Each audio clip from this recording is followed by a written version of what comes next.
আজই 24 আগস্ট ধর্মশালা 14 মাঠে ফুটবল খেলা হয়ে আছে। সেকেন্ড রান, ফার্স্ট রান শেষ হয়ে গেছে, সেকেন্ড রান চলে গেছে। আমি আসি খেলা দেখতে দেখতে দেখি দুইটা কয়া দিল। টিয়ে রঙা গিলে এই কমলা রঙা গিলে, তারপরে শোধ দিতে তো পারে না। খেলে আছে তারপরে টাইম 10 মিনিট থাকার পিছতে কমলা রঙা গিলে টিয়ে রঙা গিলেকে দুটো শট দিয়ে দিল। এলে কি করলো, এলে ড্র হয়ে গেল খেলা। তারপরে খেলাটিতে কমলা রঙা গিলে জিতে গেল। তারপরে কি হলো, হাল্লা হয়ে গেল।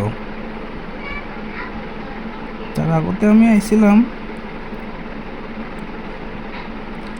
কালকে 25 আগস্ট, কালকেও খেলা আছে। কে কে আসেন নাই, খেলা দেখবেন আসবেন।